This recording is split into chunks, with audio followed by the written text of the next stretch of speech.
Hey everyone, I haven't made a YouTube video that hasn't been for work in a long time, so I decided for my own personal channel I was going to try a few things just to have a bit of fun with making videos again, sort of falling out of touch with editing and stuff. So I thought I would have a go at just documenting some stuff that I'm enjoying at the minute and sort of showing off some of the things I've been up to. I'm not particularly good at any of these things of mine, but it'll be fun to sort of explore editing for things that aren't fitness. If you want to check out the stuff that I do, I wouldn't say professionally, but that is for work, I suppose. Check out Hefty. I'll put a link somewhere in the description.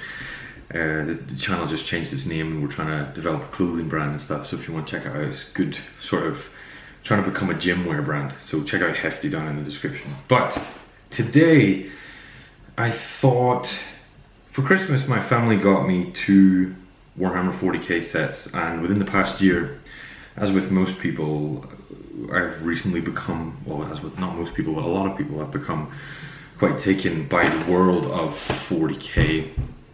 And it was mostly down to the Astartes shorts. I never would have come across him had it not been for a friend of mine I used to do music with, and still do music with. But he showed me the shorts and I was sort of started to understand what 40k was. When I was a kid it always looked really cool and the books looked really cool, but as soon as I saw Astartes for the first time, because my friend showed me, I immediately started to kind of click into what it was, what 40k was, and you know, started to understand the franchise. So since then I've been into model building and novel reading, but not the game. The game I can't really, I'm not a big fan of war games and stuff, but I have been getting into model painting especially. Really enjoy a lot of the books. Maybe I'll talk about some books if this turns out to get a couple of views. But I have really been getting into model building. I'm not incredible at it, but I feel like I'm starting to get to a level where I can show off how I do it and the sort of process I go through. So I wanted to show, first of all, for Christmas I got 2 sets from my family. They are the robotgorillaman set, just the little sort of diorama type thing, and I got a Blood Angels Combat Patrol from Dad. The other one's from my brother. So the family are kind of, my brother's sort of into building models and stuff as well, and it's become a big enough thing that people are, you know, doing stuff like this, so buying me the sets, and it's nice to be creative in a way that I'm not used to. It's something I'm still getting into, so I'm gonna take you through the process that I'll follow in terms of building and painting these models. I'll do possibly 2 different series of short series on how I build them. It'll take a while, but today I thought it would be fun to go over the process of unboxing. I've already undercoated, but unboxing and starting to build the Blood Angels Combat Patrol. I think this is one of the newest sort of sets you can get, because my brother got the same series, but for Death Watch. He got Death Watch Combat Patrol, and it seems to be 9th edition. So I'm quite excited to see just how recent this is, because it does seem like there's a couple of aggressors and stuff in there instead of Terminators. So I'm excited to take a look at this set and see just exactly how it's going to go together. So I'll start by looking at the sprues and stuff that I've already undercoated with some Chaos Black. Then we'll look at the instructions and see what's kind of in the manual, and after that we'll start putting together. I don't like painting models as a whole. I don't know, can you let me know if that's cheating in the comments? Is it cheating if I don't build the models completely and then paint them? Because I like to be able to paint the finer parts before I put the pieces over the top that get in the way. But again, let me know if that's cheating. I'm new to this, but I like to build little bits at a time and then slowly put them together as they start to work as a piece. So I'm going to go over the kind of process I approach the building in, so you can see what way I put them together before I paint them. So we'll hopefully get through a lot of that, and we'll be well on the way to getting the set sort of underway. So yeah, let me know down in the comments what you think of my approach and whether or not it's relevant or not relevant but valid, I guess. But we'll be up in the office painting properly on the desk and stuff in future videos, but I just wanted to get these started. So let's sort of start off by opening the box. So one thing I really appreciate about boxes and stuff of Warhammer kits is that there's a really nice feeling to opening them and seeing everything that's inside. It's well presented and stuff. I know a lot of people who are who are more like veteran painters and stuff will probably disagree with me and say that older boxes are probably better or whatever, but I really like just the feeling of opening a box and seeing everything that's inside it. I always feel like it's made out to be really like a pleasant process. So, but feel free to disagree with me. There's quite a few different processes going on here. It feels like, for the most part, I'm kind of wondering, yeah, there are different assortments to put together. I'll maybe start and try and go through one of those assortments and get all 4 models built today. But yeah, there's quite a lot of different things going on here. Yeah, especially with aggressors and stuff, there's a massive amount of work to go into these. So I think, yeah, what I'll do is I'll look for just some basic Primaris kind of builds and put them together, and then we'll kind of move on from there.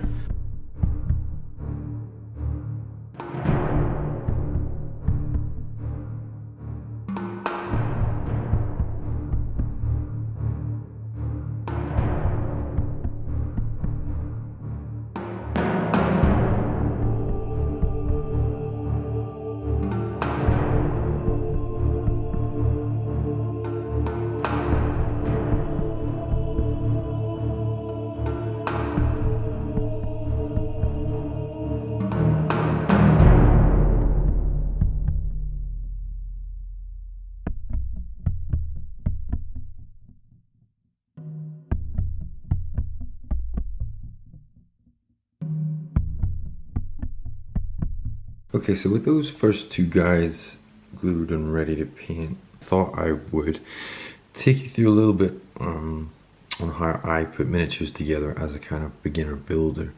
I imagine a lot of people, again, will frown upon my process more than praise it, but sort of give other beginners a bit more faith in themselves, as well as sort of give more advanced builders some insight into how somebody like me does this. So let me get these guys out of the way.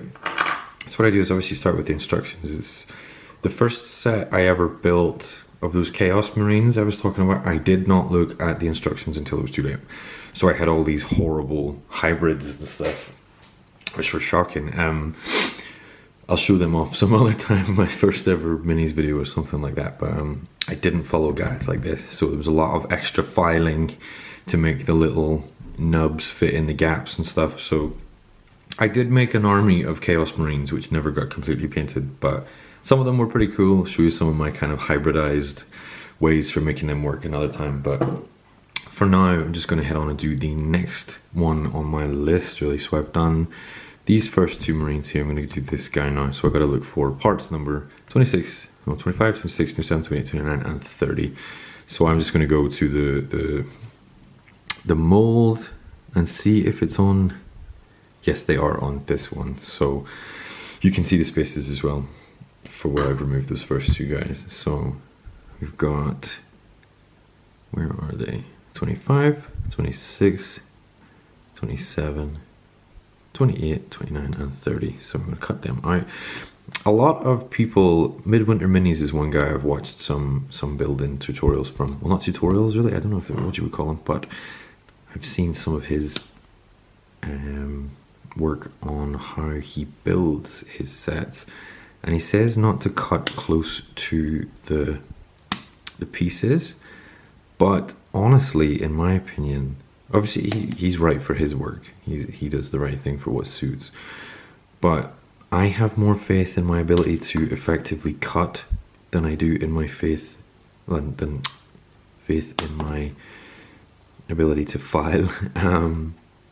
So I put, you can see here that these, oh come on, these shears have a flat edge which you can get nice and close to the mold. So I do that to save myself time when it comes to filing.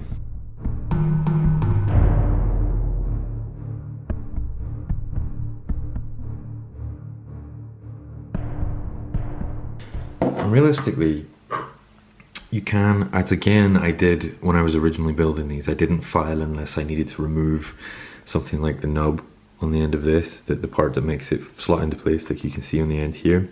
You can see it pretty clearly whenever you're paying attention and you're building according to the instructions. You can see that the nub here fits into the slot on the leg, and it creates a nice, there's a real nice sort of pop into place feeling you get whenever you get the two parts together like this. But I didn't file the first time. The only time I did file was to remove stuff like this, and I realized that it's not always, if you can get close enough to the mold and you're confident in cutting properly, you don't need to worry so much about filing huge amounts of sprue off the piece. As you see with this guy here, there's obviously the undercoat has come off, so I'll have to redo those, but I'm going to end up undercoating everything again just a little bit to sort of cover up these spaces. But this is where his arm's going to go anyway, so it's not going to be too much of a bother, this kind of greyness anyway, so don't really file that with too much precision. And I file it, the easiest way to file a foot, especially if it's a flat one like this, is you just put it as if he's stepping onto the file and just run the foot back and forth a few times. It works a bit like slip with clay as well, kind of in that similar way, and it gives you a little bit of an abrasion here for the glue to fit in, so you can put them on the pad when you're done. So do that. Well, there's another line there. These are probably the hardest ones here on the backs of the thighs. And roll it around just a little bit until it feels relatively flat, because obviously, you know, if you can get it so it's pretty much not exactly smooth. I mean, as an amateur, you're not going to want perfect models. I mean, an advanced builder will, but I think at this stage, if you can get your sets looking kind of nice anyway, you'll be happy enough. But finally it's done. If you can get them sort of relatively smooth, then you can just paint over the white or the grey with some more undercoat, and once you've done that, it'll look pretty fine anyway. So that, not so much of a lump anymore, it's just kind of a scratch. So when you paint over that, it won't really be there anymore. These are the ones you're going to want to pay more attention to, I think, because focus is going to kill me. That's going to be a lot more visible. This is a cosmetic part more than anything else. It's not a joint or anything. So you're going to want to try and get rid of any unevenness on it. And obviously it'll ruin the undercoat sort of look, which is pretty clear. The side's not so bad. But again, if you remove it properly, all you have to do is put the undercoat back on again. This kind of the top part of the knee, you can put flat against the file until it comes down and the whole piece is kind of against it. So then that's quite well removed there. Again, it's not perfect, but this isn't the place to come if you're looking for perfect. So again, with the other one, with the other side.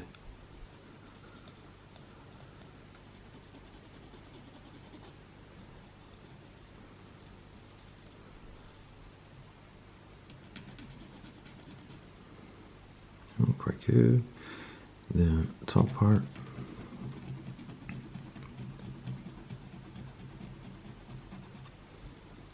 And fairly smooth there. I think I can get away with undercoating that again. Should be alright. This one's quite bad. It sort of popped off the mold. So I'm going to put the shoulder joint. Come on, focus for me. I'm going to put the shoulder joint basically flat against the file until the whole thing rests.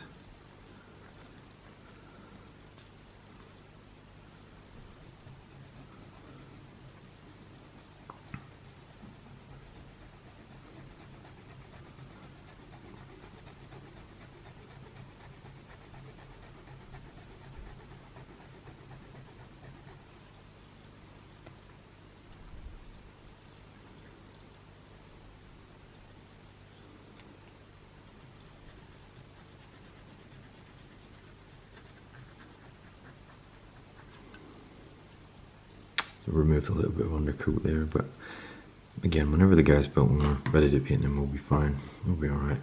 So after I've got all the 6 pieces of the body, I use this. It's old, kind of old ass label on it, but I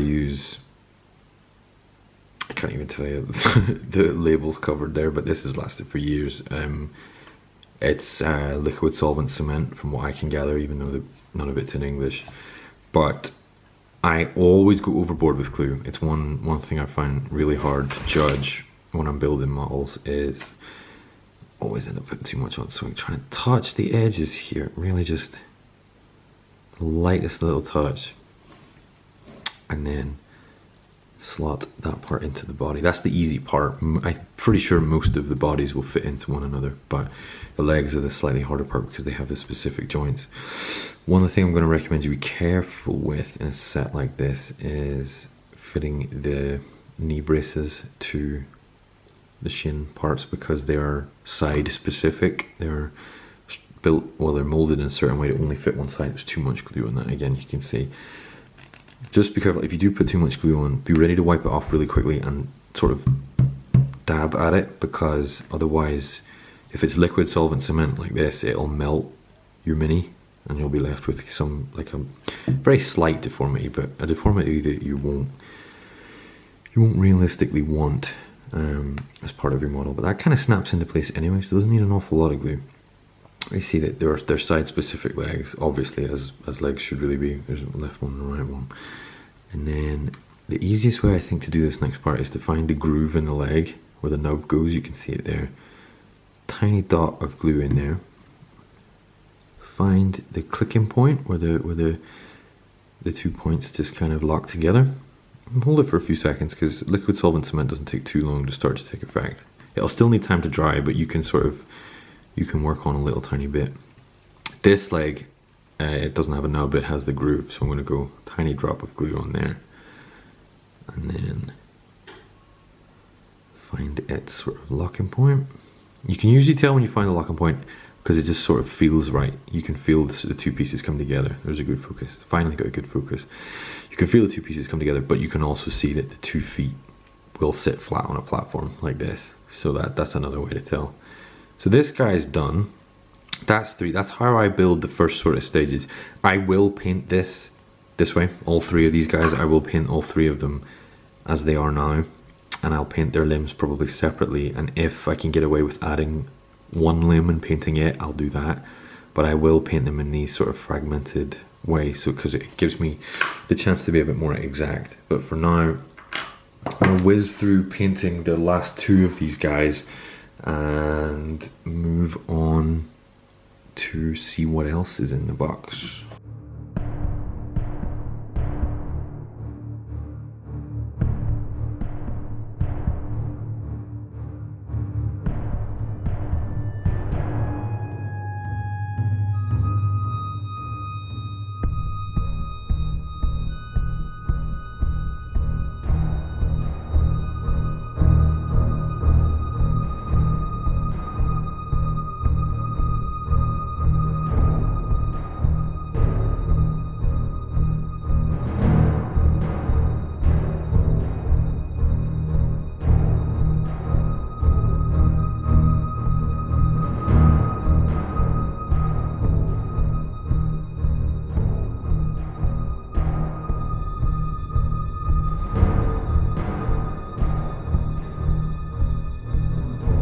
Okay, so that's 5 Primaris, oh, a bit of a stupid way to try and show them.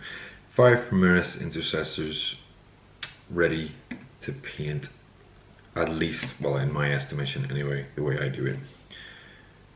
4 and 5.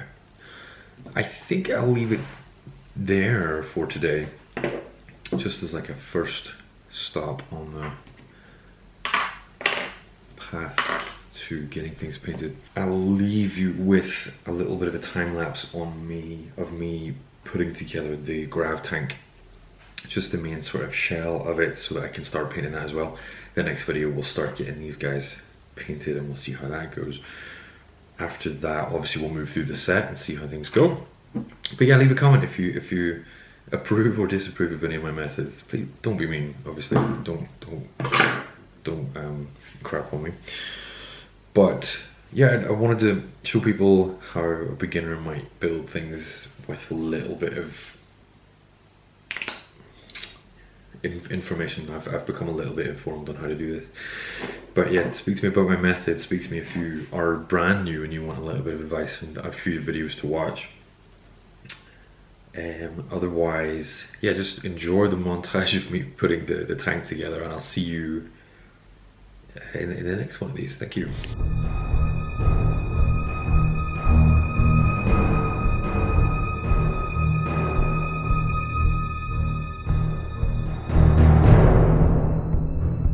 So yeah, after all that, there is the main body of the repulsor tank. I'm not going to add any more to it because I want to make sure to paint the little repulsors and struts and everything properly in the interior before I add any other stuff. So I will start on that next time I'm filming. So join me next time as I start painting the intercessors and the repulsor tank together. Thank you so much for watching. I suppose you can like and subscribe if you want. Entirely up to you, but thank you so much. I'll see you next time.